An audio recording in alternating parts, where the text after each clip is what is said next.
네, 시청자 여러분 안녕하십니까? 토요일 굿모닝 YTN 시작합니다.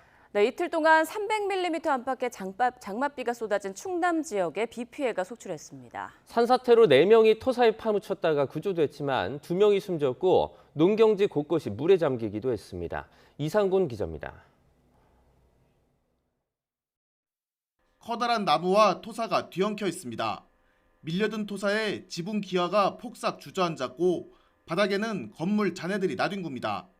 충남 논산시 시림 낙골당에서 산사태가 발생해 가족 방문객 4명이 파묻혔습니다. 노부부가 심정지 상태로 발견돼 병원으로 옮겨졌지만 숨졌고 다른 2명도 다쳤습니다. 시간당 50mm가 넘는 폭우가 쏟아진 부여에서도 산사태가 발생해 주택으로 토사가 밀려들었습니다. 다행히 방 안에 사람이 없어 인명피해는 없었습니다. 집사람이 이 작은 방에서 주로 거주를 하는데 내가 이제 큰 방으로 저쪽 옆방으로 피해라고 그랬는데 다행히 피해가지고 사람이 이제 다치지 않아요. 천만 다행이고. 고령에서는 다세대 주택 뒤에 있던 축대가 무너져 내렸습니다. 건물 바로 앞까지 밀려든 커다란 돌덩이와 토사에 현장은 아수라장이 됐습니다. 방수포로 임시 조치가 이루어졌지만 추가 붕괴 우려가 있어 주민들은 인근 마을회관으로 대피했습니다. 흔들거리는 것도 있었고 일부 굴러 떨어졌고 그리고 뭐 집이 오래돼서 낡아서 그 뭐 잘못하면 무너지겠다는 그런 생각을 다 가지고 있었다. 그 뭐 좀 상당히 많이 놀랐죠. 승용차가 불어난 하천물에 지붕만 겨우 보일 정도로 잠겼습니다. 사륜 오토바이와 조립식 구조물도 물 위에 둥둥 떠다닙니다. 농경지에도 흙탕물이 가득 찼습니다. 비닐하우스 안에 있던 농기계는 물에 반쯤 잠겼고 수확을 앞두고 있던 수박과 애호박도 모두 못 쓰게 됐습니다. 출하 계약까지 다 해놓고 지금 날짜만 기다리고 있는데 일주일에서 열흘 사이면 다 출하를 할 거거든요. 근데 계약했어도 물이 이렇게 잠겼으니 출하할 수가 없습니다. 하나도. 충청권에 앞으로 더 많은 비가 내릴 것으로 예보돼 추가 피해 가능성이 커 주의가 요구됩니다. YTN 이상곤입니다. 어제 전북에는 한때 시간당 최대 60mm에 달하는 물폭탄이 쏟아졌습니다. 인명피해는 없었지만 곳곳이 물에 잠기고 흙더미가 밀려와 주민들이 대피하기도 했습니다. 김민성 기자의 보도입니다. 밤새 불어난 하천물이 다리를 집어삼킬 기세로 휩쓸려 내려옵니다. 혹시 또 물이 넘치지는 않을지 저지대 마을 주민들은 되풀이되는 임시 공사가 지겨울 정도입니다. 딸막 넘으니까 제방을 높이던 다리를 올려가지고 해야 주민들도 안전하고 그러지. 이건 국가적인 손해 아니에요. 엄청난 손해잖아요. 매년 이렇게 매번 그럽니다. 나들이 장소였던 하천 둔치는 그야말로 물바다로 변했습니다. 전주천입니다. 밤사이 많은 비가 내리면서 둔치에 물이 가득 찼고 차량이 다니는 언더패스 아래차로까지 통제됐습니다. 피해가 가장 많은 지역은 호우특보 속에 이틀간 250mm 넘는 비가 내린 군산. 산 아래 주택으로 토사가 쏟아져 주민이 마을회관으로 대피했고 한 주유소 사무실에는 흙더미가 밀려들어와 창문이 파손됐습니다. 지금까지 경험하지 못했던 이어지는 물폭탄에 시민들도 불안에 떨었습니다. 지금 잠깐 차 빼러 나왔습니다. 비가 너무 많이 와가지고요. 이 정도로 잠긴 건 처음 봤어요. 네. 진안에서는 50대 환자가 병원에 가려다 갑자기 불어난 계곡에 갇혔습니다. 부안군에서는 공사 중이던 국도 23호선 우회도로 일부가 유실됐습니다. 부안 줄포리 한 마을 진입로가 끊겨 주민 6가구가 한때 고립됐습니다. 저지대 쪽은 다 침수가 됐고요. 아까도 그게 동네 진입로인데 네. 동네 진입로에 한 6가구가 거의 앞쪽에 있거든요. 네네. 진입로 다 도로가 잠겨가지고 나오지도 못하고 들어가지도 못하고. 오는 8월 초 열리는 세계 잼버리 대회 야영장은 이번 폭우에 다시 웅덩이가 패이고 곳곳이 갯벌처럼 변했습니다. 완주 만경강의 홍수 경보가, 임실 섬진강과 정읍 동진강에도 홍수특보가 발효되기도 했습니다. 다행히 다친 사람은 없었지만 곳곳에서 차량과 주택 침수 신고가 계속 접수돼 소방 출동도 반복될 수밖에 없었습니다. 주말 동안 전북에 400mm 넘는 엄청난 비가 예보된 상태. 전라북도는 재난안전대책본부 비상단계를 최고인 3단계로 올려 비 피해에 대응하고 있습니다.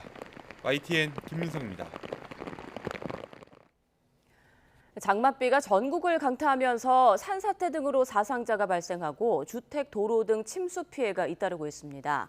중앙재난안전대책본부의 집계를 보면 어제 오후 충남 논산시 추모원에서 난 산사태로 2명이 숨지고 2명이 다쳤습니다. 또 전남 보성과 경기도 용인에서 도로 유실이나 토사 붕괴로 부상자가 나왔고 충북 옥천에선 산사태로 주택 내부에 토사가 유입되면서 60대 주민이 다리를 다쳤습니다. 또 11일 부산 학장촌에서 산책 중에 실종된 여성은 계속 수색 작업이 진행되고 있습니다. 전국적으로 주택 차량 침수 등 사유시설 피해는 64건 발생했고 수도권과 충청, 전북, 부산 등 11개 시도에서 327명이 일시 대피했습니다. 전국 곳곳에서 폭우가 쏟아지면서 천연기념물과 사적 등 문화유산 피해가 잇따르고 있습니다. 문화재청 집계 결과 어제 오후 5시 기준 이번 여름 장마철 집중호우로 인한 국가지정 문화재 피해 사례는 모두 20건으로 늘어났습니다. 서울에선 창덕궁 인정정 뒤편에 있는 계단식 화단인 화계담장 약 15m 구간이 무너져 내려 추가 붕괴를 막기 위해 장막을 덮어놓은 상황입니다. 전남의 순천 나간읍성은 사적 내 관화동 내화와 동원 기와가 떨어지고 민가동이 침수됐고 백제 역사유적지구인 전북 익산의 미륵사지는 문화재구역 안에 경사면이 일부 유실됐습니다. 경북에선 천연기념물 의성 제오리 공룡발자국 화석산지에 보호각 지붕 일부가 파손됐고 천연기념물 의성 사촌리 가로숲에 나무 한 그루가 쓰러진 것으로 파악됐습니다. 전국에 내리고 있는 비로 호남선과 영동 태백선 등 곳곳에서 일반 열차의 운행도 차질을 빚고 있습니다. 한국철도공사는 어제 오후 6시 15분부터 오늘 마지막 열차까지 침수 우려가 있는 호남선 서대전에서 익산 구간의 일반 열차 운행을 중지한다고 밝혔습니다. 또 일반선을 운행하는 KTX 열차는 호남 고속선으로 우회 수송하고 호남 고속선을 운행하는 KTX 열차는 지연이 불가피할 것으로 예상됩니다. 또 산사태와 낙석 피해가 예상되는 영동 태백선과 충북선, 경전선 열차도 오늘 하루 동안 열차 운행이 중지되거나 조정됩니다. 영동 태백선은 전 구간이, 또 충북선은 제천에서 충주 일부 구간이 운행 중지되고 경전선은 일부 열차 전 구간 운행이 중지되거나 구간 조정됩니다. 네, 집중호우나 폭우가 내리면 계곡과 강은 순식간에 불어납니다. 아차하는 순간 야영객들은 고립이나 물에 휩쓸리는 사고를 당할 수 있습니다. 홍성욱 기자가 대피 요령을 정리했습니다. 능선사이 계곡은 30분 안팎 폭우에도 수심과 폭이 급격하게 증가합니다. 텐트는 계곡 아래쪽보다는 위쪽, 가능하면 피난 대비 방송을 들을 수 있는 곳에 설치합니다. 만약 철수 시기를 놓쳤다면 텐트 안에 머물지 말고 즉시 밖으로 대피해야 합니다. 불어난 계곡물은 무릎 높이까지만 올라와도 사람이 넘어질 만큼 물살이 강합니다. 나뭇가지나 등산 스틱 등으로 깊이를 재고 수심이 허벅지 높이 이상으로 불어났을 때는 절대로 계곡을 건너지 말아야 합니다. 무리하게 계곡을 건너기보다는 안전한 고지대로 피한 뒤 신고 후 구조대를 기다리는 게 좋습니다. 등산 중에도 각별한 주의가 필요합니다. 계곡물이 불어나면 산에 오를 때와 지형이 크게 달라집니다. 쉽게 길을 잃을 수 있는 만큼 무리하게 하산하기보다 평평하고 안전한 위치를 찾아 비가 그치기를 기다려야 합니다. 젖은 옷은 체온을 빠르게 빼앗아 저체온증을 유발하기 때문에 마른 옷을 챙기고 랜턴 등 최소한의 비상 장비를 준비하는 것도 필요합니다. 산 경사면에 돌이 굴러내리고 나무가 크게 흔들리거나 땅속에서 울림이 들린다면 산사태 발생 징후로 즉각 현 위치에서 대피해야 합니다. 무엇보다 사전에 기상 정보를 확인하고 집중호우가 예보됐다면 강변 차박이나 계곡 텐트 야영은 피해야 합니다. YTN 홍서욱입니다. 지구온난화 영향으로 매년 기록을 갈아치우는 국지성 호우가 나타나고 있는데요. 강우 강도에 따른 위험과 예상되는 피해를 정인용 기자가 자세히 전해드립니다. 도로 전체가 물에 잠겼습니다. 자동차는 지붕만 겨우 보이고 버스도 물이 유리창을 위협할 정도입니다. 최근 여름철마다 자주 나타나는 현상입니다. 기상청의 시간당 강우량 자료를 보면 상황이 이해됩니다. 40년 전과 비교할 때 시간당 50mm가 넘는 극한호우가 나타나는 빈도가 2배 가까이 증가했습니다. 최근으로 접어들면서 전체적인 강수량의 총합은 크게 변함이 없지만 강수 일수가 다소 줄어드는 경향이 보이고 있습니다. 이는 비가 한 번 내릴 때 매우 많은 양의 비가 집중되는 현상으로 분석될 수 있습니다. 시간당 강수량에 따른 위험도를 실험을 통해 알아봤습니다. 시간당 5에서 10mm의 비는 굵어진 빗줄기가 보이기 시작하는 수준입니다. 도로에 물 웅덩이가 생기기 시작하지만 우산을 쓰면 어려움 없이 다닐 수 있습니다. 시간당 20에서 30mm의 비는 상황이 달라집니다. 우산이나 우비를 써도 옷이 많이 젖고 운전 중 시야 확보에도 어려움을 느낍니다. 이때부터 하수구가 넘치기 시작합니다. 시간당 강수량이 50mm를 넘으면 어느 지역에서나 비 피해가 발생합니다. 비가 마치 폭포수처럼 쏟아져 와이퍼를 사용해도 시야 확보가 불가능합니다. 하수관이 역류하고 지하 건물의 침수도 시작됩니다. 허술한 축대는 무너지고 산사태 위험도 급증합니다. 시야를 확보하기 어려울 때는 도로 가장자리에 차를 세우고 비의 기세가 약해지기를 기다리는 게 좋습니다. 집중호우가 예보되면 배수로나 배수구를 청소하고 지하 공간에서는 차수판이나 모래주머니를 준비하는 게 좋습니다. YTN 정인용입니다.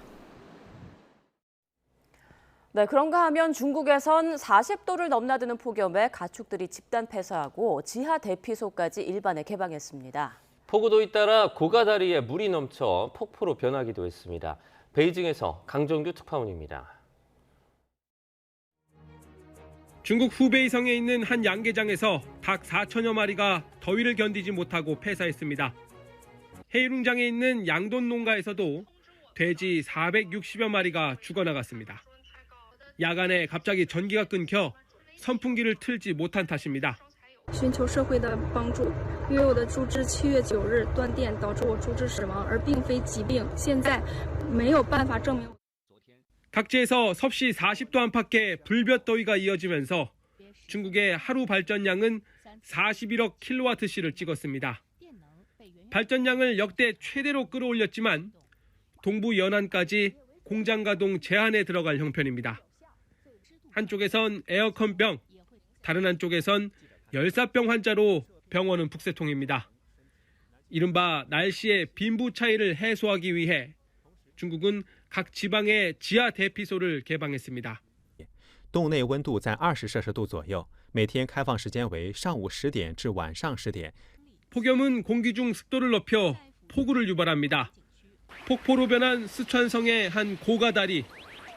바짝 타들어가다가도 이튿날 물바다가 되기 일쑤입니다. 대기 불안도 심해져 동북 지역에선 오리할 만한 우박이 쏟아졌습니다. 자동차와 건물 유리창이 폭격을 당한 듯 속절없이 부서졌습니다. 哎呦我去！经历枪林弹雨的，干人身上你干死了，干进去了。 12,000년 만에 최고를 찍었다는 지구의 온도, 기상이변도 극심해지고 있습니다. 베이징에서 YTN 강정규입니다. 인도의 수도 뉴델리를 포함한 북부 지역에서 몬순 폭우가 수일째 이어지는 가운데 뉴델리에서 강범람으로 45년 만에 최악의 홍수가 났다고 현지 매체들이 보도했습니다. 현지 시각 13일 뉴델리가 속한 델리주와 인접한 하리아나주 야무나 나가르 지역에 하트니 쿤두 댐의 지속적인 방류로 야무나강의 수위가 위험 수위를 크게 넘어서 범람했습니다. 이에 따라 링로드와 GT 카날 로드 등 뉴델리 일부 간선도로와 저지대 주거 지역이 침수됐습니다. 주 당국은 이번 홍수로 2만 3천여 명이 주정부 대피시설 등으로 이동했다고 밝혔습니다. 네, 보신 것처럼 40도를 넘는 더위와 폭우 등 극심한 기상 변화가 세계 곳곳을 강타하면서 피해가 잇따르고 있습니다. 4년 만에 찾아온 엘니뇨가 원인인데 이런 기상이변이 이어질 수 있다는 경고가 끊이지 않고 있습니다. 김진호 기자의 보도입니다.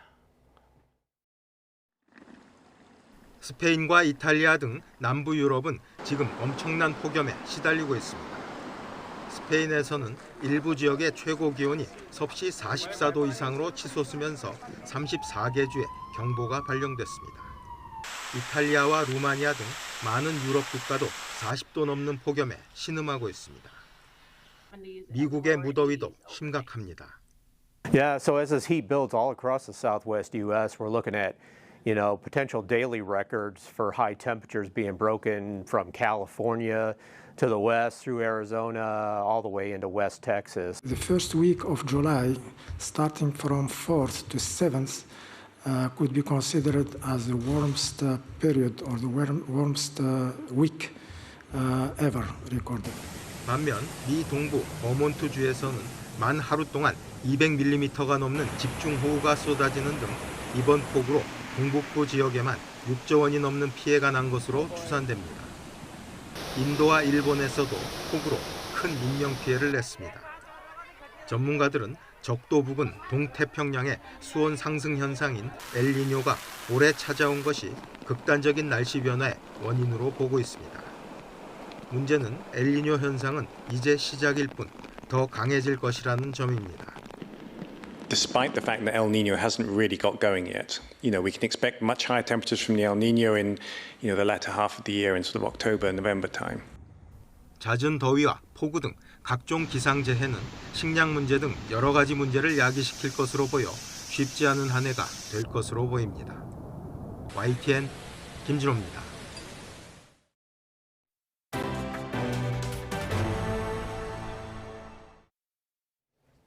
폴란드를 공식 방문한 윤석열 대통령이 정상회담에서도 강조했던 우크라이나 재건 사업에 초점을 두고 경제 행보를 이어갔습니다. 우크라이나 재건은 한국과 폴란드의 새로운 협력의 장이 될 것이며 기업들을 위한 지원도 아끼지 않겠다고 밝혔습니다. 폴란드 바르샤바에서 박소정 기자입니다. 하루 전 정상회담에서 마주한 윤석열 대통령과 안제이 두다 폴란드 대통령이 함께 자리한 가운데 열린 한 폴란드 비즈니스 포럼. 역시 초점이 맞춰진 건 우크라이나 재건 사업에 대한 협력이었습니다. 윤 대통령은 협력의 새로운 장이 될 것이라면서 한국과 폴란드가 파트너로 참여할 것이라는 점을 거듭 강조했습니다. 우크라이나 재건을 위한 협력에 양국이 함께 파트너로 참여하여 우크라이나가 다시 일어설 수 있도록 zdewastowanej przez rosyjską agresję Ukrainie, jak i przedsiębiorcom z obydwu naszych państw. Nie będę ukrywał, że bardzo na to liczymy. 두 나라 기업인, 정부 관계자 등 350여 명이 참석한 이번 포럼에서 양해각서 33건이 맺어졌습니다. 배터리 미래차 등 첨단 산업 11건, 원전 수소 등 에너지 분야 13건 등입니다. 윤 대통령은 이어 재건 사업에 참여를 추진하는 기업인들을 만나 정부의 적극적인 지원을 약속했습니다. 해외 순방 때마다 대학교를 찾아 강연 등으로 학생들과 만났던 윤 대통령. 폴란드에서는 바르샤바대 한국어학과 학생 등 청년 100여 명과 대화를 나누며 두 나라 교류의 차세대 주역으로 성장하도록 격려했습니다. 상대 국가에서 일자리를 찾고 사회 경험을 할 수 있는 그러한 기회를 저희 양국 정부가 적극적으로 만들어서 우크라이나 재건 사업 협력을 포함해 경제 협력에 방점을 둔 윤 대통령의 폴란드 방문 일정은 마무리가 됐습니다. 이번에 체결된 양해각서들이 얼마나 구체적이고 실질적인 성과로 나타날지가 관건입니다. 폴란드 바르샤바에서 YTN 박소정입니다. 윤 대통령과 함께 해외 순방 중인 김건희 여사가 리투아니아 현지 명품 매장을 찾아 쇼핑을 했다는 외신 보도가 나왔습니다. 민주당은 지금이 그럴 때냐며 해명하라고 압박했습니다. 김경수 기자입니다. 리투아니아 매체가 최근 올린 기사입니다. 한국의 퍼스트레이디는 50세의 스타일 아이콘이라는 제목으로 김건희 여사가 리투아니아의 수도 빌뉴스에서 5곳의 유명 상점을 방문했다는 내용을 사진과 함께 전했습니다. 보도가 지목한 상점이 두 브롤리아이 등 명품 매장 5곳으로 알려지면서 논란이 됐습니다. 김건희 여사는 경호원과 수행원 16명을 대동했고 쇼핑 당시 일반인의 출입을 막은 것으로 알려졌습니다. 김 여사의 쇼핑 물품은 기밀이라서 공개할 수 없다고 합니다. 현지 언론은 김 여사가 다녀간 다음 날에도 한국 대표단 몇 명이 다시 찾아와 추가로 물건을 샀다고 보도했습니다. 민주당은 대통령의 정상 외교에 뜬금없이 터져나온 쇼핑 보도를 납득할 수 없다며 해명을 요구했습니다. 장마와 수해 소식으로 답답한 국민은 혼란스럽다며 김 여사의 구입 품목과 비용을 공개하라고 압박했습니다. 이에 대해 대통령실 관계자는 김 여사가 상점을 방문한 건 맞는 것 같지만 물품을 산 것도 아니고 여러 곳에 간 것도 아닌 듯하다면서 정확한 사실관계는 현지에서 확인해야 된다고 전했습니다. 보도에 따르면 현지 매장 관계자는 김 여사의 방문 사실은 인정하면서도 구체적인 내용에 대해선 말을 아꼈습니다. 윤석열 대통령의 4박 6일 순방은 성과를 냈지만 예상치 못한 논란이 순방 마지막 날 터져나왔습니다. YTN 김경수입니다. 윤석열 대통령의 국정 지지율이 올해 들어 가장 큰 폭으로 내려간 여론조사 결과가 나왔습니다. 한국갤럽이 지난 11일부터 13일까지 사흘간 전국 18세 이상 1,001명에게 조사한 결과 윤 대통령 직무수행 긍정평가는 32%로 일주일 전보다 6%포인트 하락했습니다. 반면 부정평가는 3%포인트 상승한 57%로 집계됐습니다. 긍정평가의 이유로는 외교가 32%로 첫손에 꼽혔고 결단력과 뚝심, 노조 대응 등이 그 뒤를 이었습니다. 또 부정평가 이유로는 후쿠시마 오염수 방류 문제와 외교가 나란히 14%를 차지했고 독단적이라는 대답이 나왔습니다. 한국갤럽은 광주, 전라, 부산, 울산, 경남 등 남부권에서 상대적으로 직무 긍정률 변화가 컸는데 오염수 방류 확정과 무관치 않아 보인다고 설명했습니다. 자세한 내용은 중앙선거 여론조사 심의위원회나 갤럽 홈페이지를 참고하면 됩니다. 2주 동안 총파업을 벌이고 있는 민주노총이 우천 속 야간 촛불 집회를 진행했습니다. 민주노총은 어제 저녁 7시 서울 중구 파이낸스 센터 앞에서 정권 퇴진을 요구하는 촛불 집회를 열었습니다. 이들은 정부가 집회 시위의 자유를 보장하지 않는 등 노조와 노동자를 탄압할 뿐 아니라 일본의 후쿠시마 오염수 방류를 묵인하며 시민의 삶도 위협하고 있다고 비판했습니다. 발언자로 나선 송지연 언론노조 TBS 지부장은 정부가 TBS 지원 조례를 폐지하고 예산을 삭감한 데 이어 YTN 민영화, KBS 수신료 분리 징수를 추진하며 언론 자유를 짓밟고 있다고 주장했습니다. 3일부터 2주간 총파업에 들어간 뒤 매주 이틀씩 야간 촛불 집회를 개최하고 있는 민주노총은 오늘 서울 도심에서 일정을 마무리하는 대규모 집회를 열 계획입니다.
국민의힘 박대출 정책위의장이 최근 실업급여의 문제점을 지적하는 과정에서 언급한 실업급여라는 표현을 두고 정치권에선 설전이 벌어졌습니다.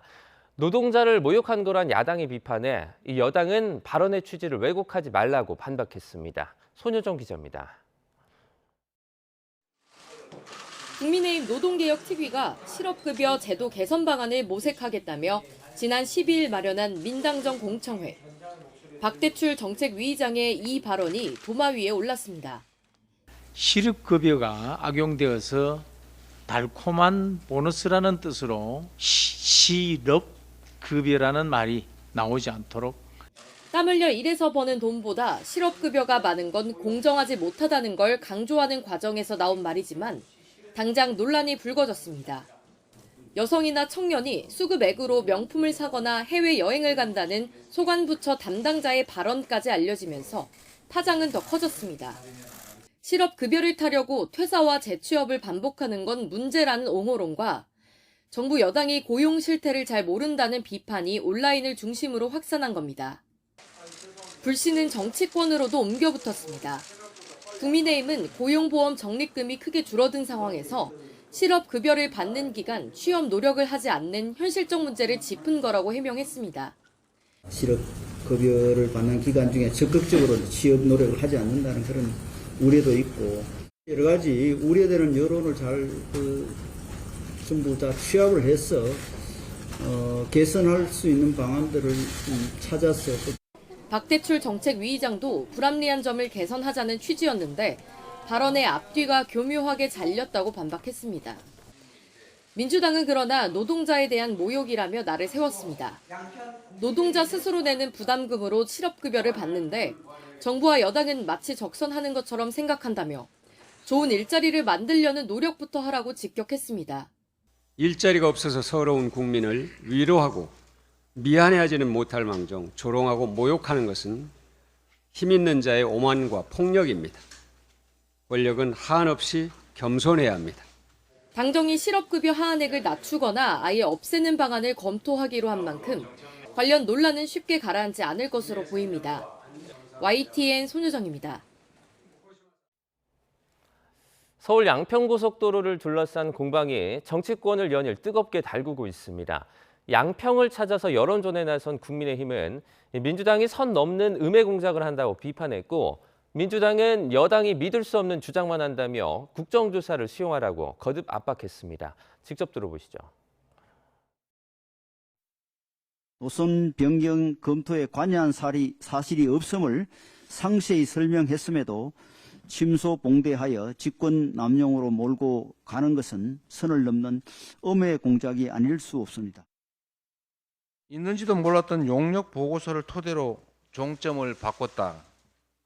그랬더니 마침 그 근처에 대통령 처가 땅들이 많이 있더라. 이런 주장을 믿으라는 것입니까? 국회 환경노동위원회 전체 회의에서는 일본 원전 오염수 방류에 대한 우리 정부의 대응을 둘러싸고 여야의 공방이 빚어졌습니다.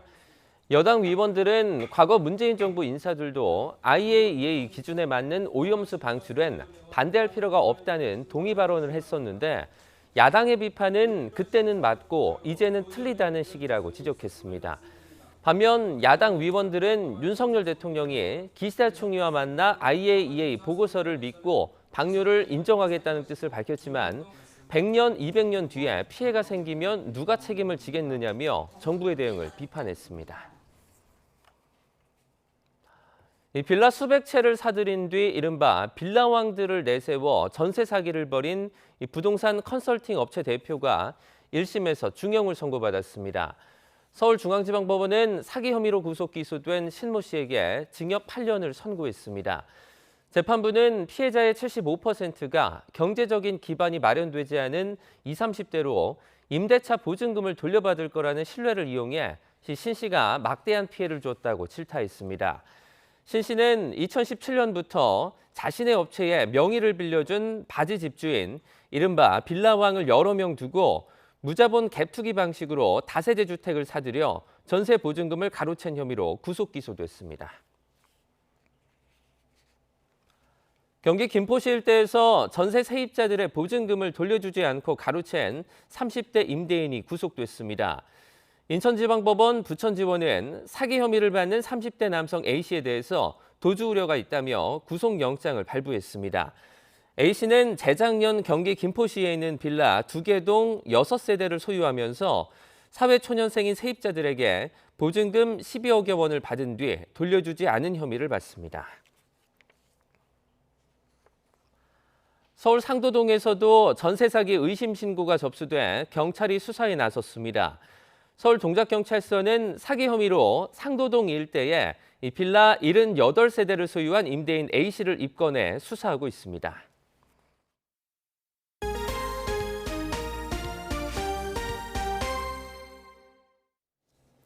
보건의료노조가 총파업을 종료하기로 했습니다. 보건의료노조는 환자들의 불편과 정부 입장 등을 종합적으로 고려해 총파업을 끝내기로 했다고 밝혔습니다.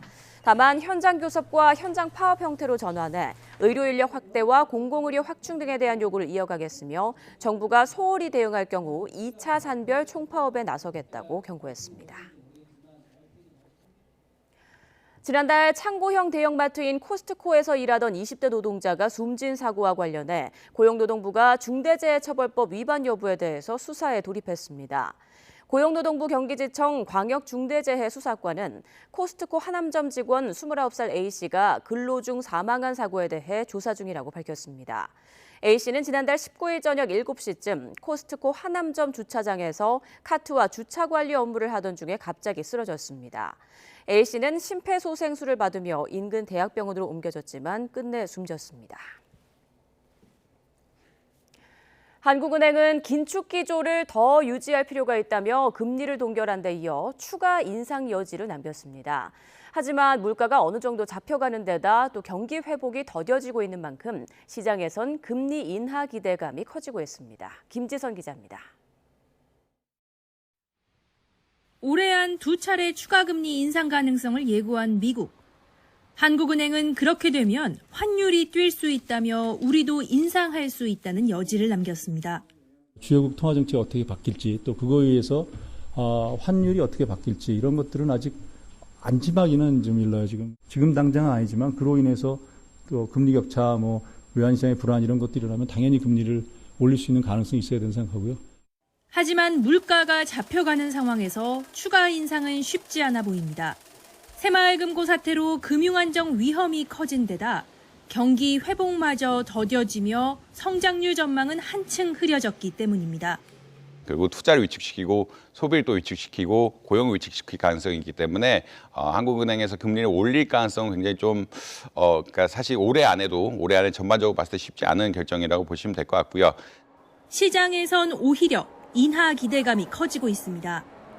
수출에 이어 가계 소비마저 위축될 수 있다는 전망이 나오면서 하반기 경기 부양 계획에도 경고등이 켜졌기 때문입니다. 우리 실물 경제가 생각보다는 좀 회복이 더딜 수 있을 거라는 좀 비관적인 시각, 부동산 시장, PF 관련해서 최근에 새마을금고 이런 사태 등 금융시장의 경색 문제 이런 것 때문에 어떤 시장의 금리 인하 기대가 높아지고 있는 것 같습니다. 다만 미국이 긴축 종료 신호를 내비치기 전 우리가 선뜻 움직이기엔 위험 부담이 커 인하 시기를 놓고는 고심이 깊을 수밖에 없어 보입니다. YTN 김지선입니다.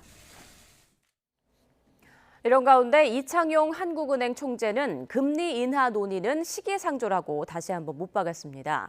이 총재는 어제 대한상공회의소 제주포럼에 참석해 통화정책이 냉탕과 온탕을 왔다 갔다 하면 거시정책 틀이 흔들린다면서 이같이 말했습니다. 이 총재는 물가 상승이 충분히 내려갈지 확신이 없어 지켜봐야 한다는 이유와 함께 미국이 금리를 2번 올릴 수 있는데 우리가 금리를 내리면 격차가 훨씬 커져서 외환 시장이 어떻게 될지 걱정된다고 설명했습니다. 최근 벌어진 새마을금고 사태의 배경으로 지목되는 부동산 PF 대출 부실 우려가 금융권 전반으로 확산하고 있습니다. 이 때문에 상대적으로 연체율이 낮은 시중은행들도 선제적으로 위험 관리에 나섰습니다. 엄윤주 기자입니다. 새마을금고 연체율이 급격히 오른 원인으로 무리한 부동산 PF 대출이 꼽힙니다. 부동산 관련 업종에 대출을 많이 내줬다가 경기 하강과 금리 인상 등으로 돈을 제대로 받지 못하면서 부실이 더 악화했기 때문입니다. 새마을금고가 이제 지금 금융불안의 뇌관처럼 새마을금고는 연체율, 부동산 프로젝트 파이낸스의 연체율이 굉장히 높아서 지금 문제가 되고 있는 것이었는데요. 이로 인해 부동산 PF 리스크가 또 한 번 부각되면서 연체율이 상대적으로 낮은 시중은행들도 긴장하고 있습니다. 실제로 5대 시중은행의 6월 말 부동산 PF 대출 잔액은 16조 4천억여 원으로 지난해 말보다 16% 넘게 늘어났습니다.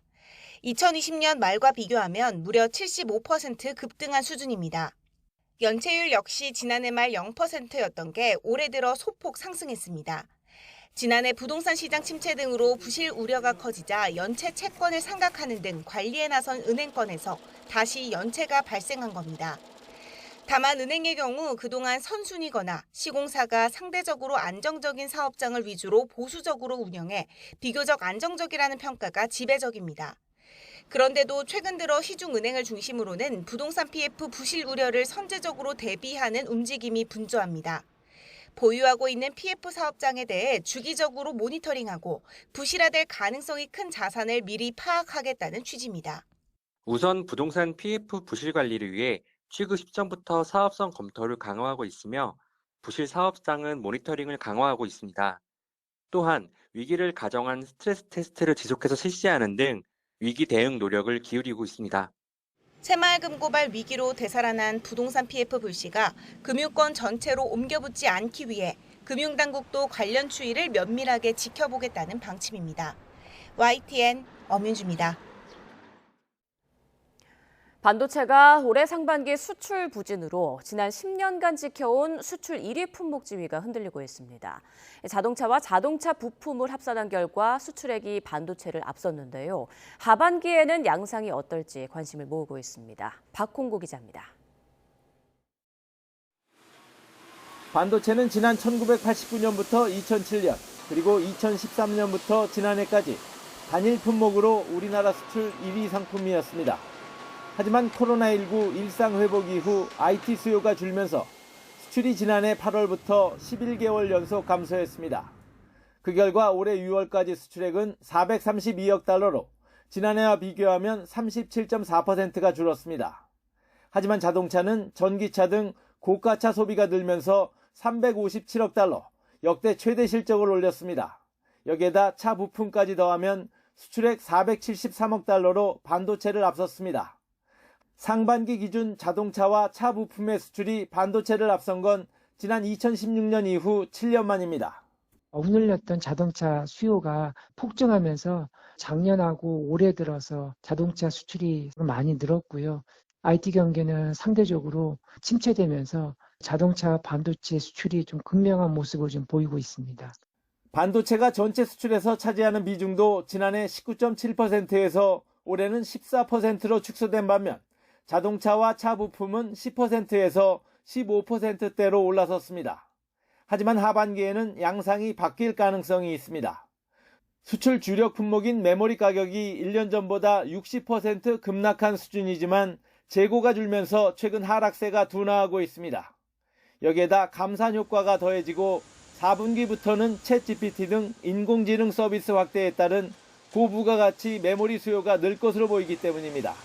고대역폭 메모리라고 불리는 HBM 쪽이 수요가 지금 많이 늘어나고 있는 상황이고 삼성전자 역시도 이에 적극적으로 대응하려는 모습을 보이고 있기 때문에 따라서 하반기에는 반도체 경기가 살아나고 글로벌 자동차 수요 증가세가 주춤한다고 가정했을 때 수출 품목 순위도 바뀔 수 있습니다. 하지만 전기차 등 친환경차 판매는 계속 늘고 중국과 베트남 같은 주요 반도체 수입국들의 경기 부진이 개선되지 않고 있어 판세는 연말쯤 가서야 가려질 것으로 보입니다. YTN 박홍구입니다. 제주 4.3 당시에는 종교계도 인명피해와 함께 막대한 재산 손실을 당했습니다. 70여 년 만에 피해 종교단체 추모 행사 등을 명문화한 4.3 특별법 개정안이 발의된 가운데 지역에서도 지원 방안을 모색하려는 공감대가 커지고 있습니다. KCTV 제주방송 김용원 기자입니다. 제주도의 고찰로 명맥을 이어온 관음산은 한라산 중턱에 위치한 탓에 70여 년 전 4.3 당시 무장대와 토벌대의 치열한 격전지였습니다. 1949년 2월 국군 토벌대에 의해 대웅전을 비롯한 전각 9채가 모두 전소됐습니다. 4.3 당시 있었던 불교계 사찰은 80곳으로 알려졌는데 이 가운데 70%인 56개소가 전소되거나 파손됐습니다. 승려를 비롯한 14명이 총살당했고 수장과 고문 후유증, 예비 검속과 행방불명된 희생자 등을 합친 인명피해는 23명으로 파악되고 있습니다. 기독교도 교회 63곳 가운데 5곳이 전소 또는 소각 피해를 입었고 1명이 무장대에 의해 살해됐습니다. 특히 불교 사찰 피해는 20여 년 전 진행된 조사 때보다 더 늘어난 것으로 나타났습니다. 폐사돼서 더 이상 조사할 수 없었던 사찰까지 포함되면서 56개 사찰로 집계가 된 겁니다. 그동안 4.3 종교 피해는 크게 주목받지 못했다가 지난 5월 종교 피해 지원 등을 명문화한 4.3 특별법 개정안이 발의되면서 관심이 높아지고 있습니다. 상임위 심의를 앞두고 있고 차제에 저희들이 꼭 그 단순한 소위 위령의 차원을 넘어서서 여러 가지 해야 할 부분도 존재하기 때문에 이 기회에 좀 의견을 모아보자. 종교 피해 지원 방안을 모색하는 토론회에는 피해 당사자였던 불교와 기독교, 천주교인이 한자리에 모여 공감대를 형성했습니다. 종교인들은 항상 참고 인내하고 이런 큰 덕목으로 생각해 왔는데 또 다른 면을 생각하면 4.3의 진실과 진실을 밝혀내는 쪽에 한 큰 축을 이룬다 생각하니까 이것도 해야 되는 일이구나.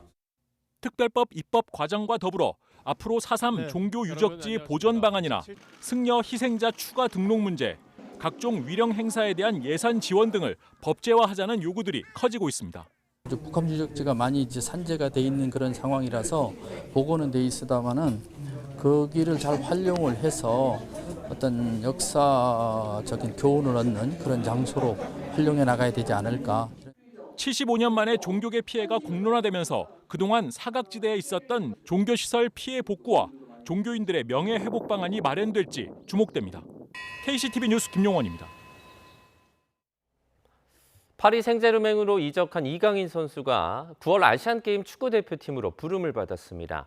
3회 연속 대회 우승을 노리는 황선홍 감독은 이강인을 포함한 22명의 최종 명단을 발표했습니다. 김동민 기자입니다. 황선홍 감독은 세 가지 기준을 갖고 22명의 선수들을 뽑았다고 밝혔습니다. 팀과 K리그에서의 포지션 경쟁력, 여러 포지션을 소화할 수 있는 멀티 능력, 그리고 하나의 팀이 되기 위한 협업 능력입니다. 단연 눈에 띄는 선수는 이강인입니다. 황선홍 감독은 이강인의 전 소속팀 마요르카와는 차출을 합의했지만 팀 이적으로 협의가 다시 필요해졌다고 말했습니다. 강인의 의지가 상당히 강하고 저희 팀도 강인에 대한 기대를 많이 하고 있기 때문에 앞으로 좀 조율을 좀 해 나가야 될 부분이고 저는 굉장히 좀 긍정적으로 생각을 하고 있습니다. 이강인 활용법에 대해서는 A플랜, B플랜 구상은 있지만 팀을 위해 선수와 더 소통하는 것이 필요하다고 말했습니다. 와일드카드로는 전북의 미드필더 백승호와 수비수 박진섭, 울산의 측면 수비수 서령우가 발탁됐습니다. K리그에서 충분히 검증이 된 선수들이라고 생각을 하고 있고 또 박진섭 선수나 백승호 선수는 또 한 팀에서 뛰고 있기 때문에 그런 시너지도 좀 기대를 할 수 있을 것 같고요. 지난 중국과의 평가전에서 후반 교체로 들어가 2골을 넣은 엄원상을 비롯해 분데스리가 슈투트가르트로 이적한 정우영 등도 막강한 2선 공격 라인에 포진했습니다. 선수들과 정말 혼연의 일치가 돼서 혼신의 힘을 다해서 우리가 세운 목표를 달성하고 올 수 있도록 최선을 다하겠습니다. 선수가 골을 넣든 못 넣든 책임은 감독이 지는 것이라며 배수의 진을 친 황선홍은 아시안게임 3회 연속 우승을 위해 오는 9월 완전체로 모입니다. YTN 김동훈입니다. LG 루키 김범석이 장맛빛 속에서 열린 퓨처스리그 올스타전에서 MVP로 뽑혔습니다. 거포들이 경쟁한 홈런 레이스에서는 한화 최은성이 첫 우승을 차지했습니다. 보도에 이지은 기자입니다.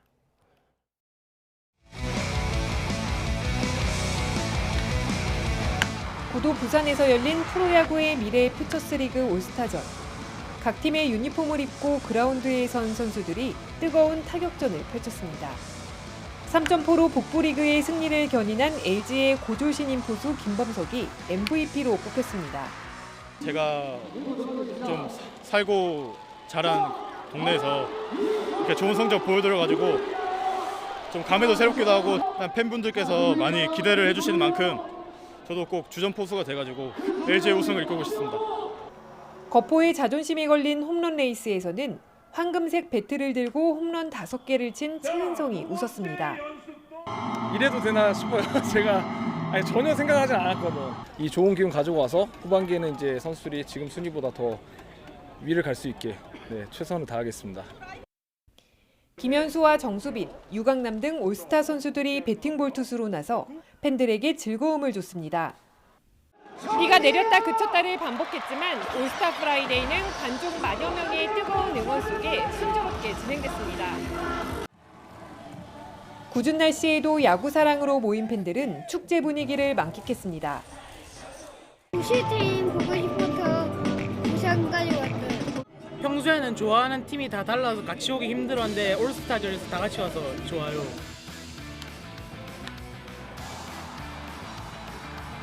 선수와 팬이 함께하는 KBO 리그 올스타전은 오늘 오후에 본격적으로 펼쳐집니다. YTN 이지은입니다.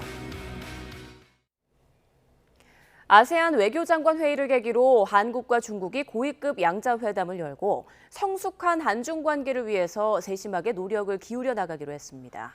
한미일 3국도 회담을 열고 북한의 대륙간 탄도미사일 발사를 규탄하는 공동성명을 발표하고 안보 협력을 강화하기로 했습니다.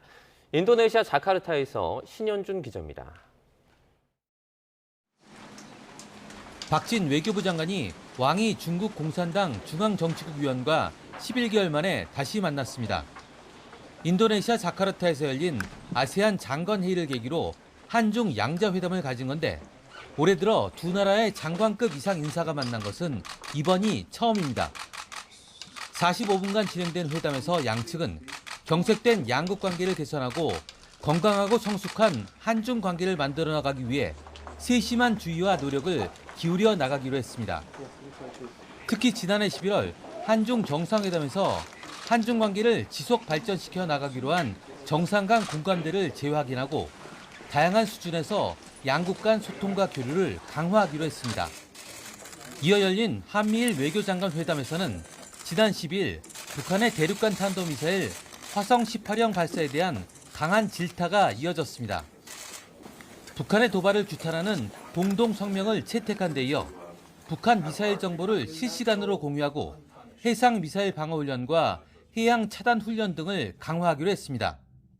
And there is no greater challenge to that common security than the ongoing provocations coming from North Korea. 이어지는 국제사회의 비난에 아세안 지역 안보 포럼에 참가한 북측 대표는 취재진의 질문에 답하지 않고 쫓기듯 회담장을 빠져나갔습니다. 오늘 참석하신 데서 한 말씀 해주시죠. 장관님 오늘 어떤 말씀 나누셨어요?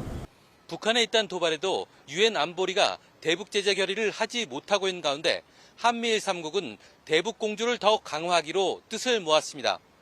인도네시아 자카르타에서 YTN 신현주입니다.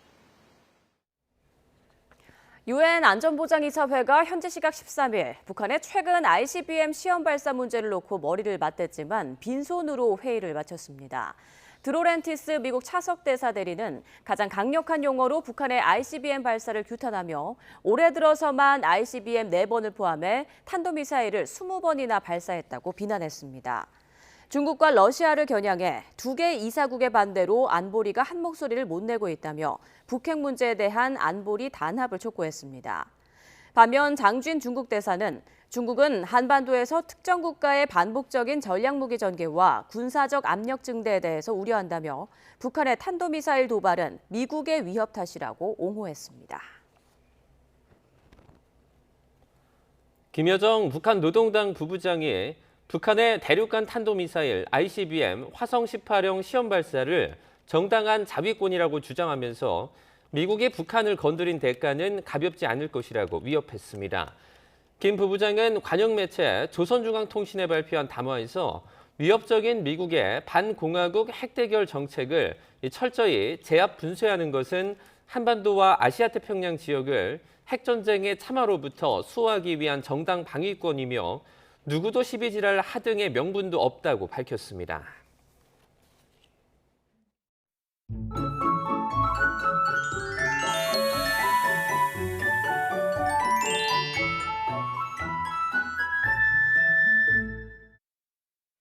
강한 비구름은 충청에 머물고 있습니다. 충남 공주에는 지금 시간당 40mm 이상의 장대비가 쏟아지고 있는데요.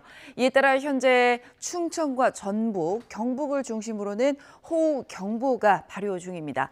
앞으로 충청과 남부지방에 비가 집중됩니다. 내일까지 충청과 호남, 경북 북부에 최고 200, 많은 곳은 300mm 이상의 많은 비가 더 예상됩니다. 이미 많은 비가 내려서 추가 피해가 발생할 위험이 큽니다. 산사태 위험 지역에 계신 분들은 사전에 안전한 곳으로 대피하시고 침수 위험이 있는 지하차도나 주차장 주변은 접근을 자제해 주시길 바랍니다. 다음 주 수요일까지 전국적으로 비가 길게 이어질 전망입니다. 날씨였습니다. 굿모닝 YTN 1부 마칩니다. 잠시 뒤 5시 50분 2부에서 뵙겠습니다.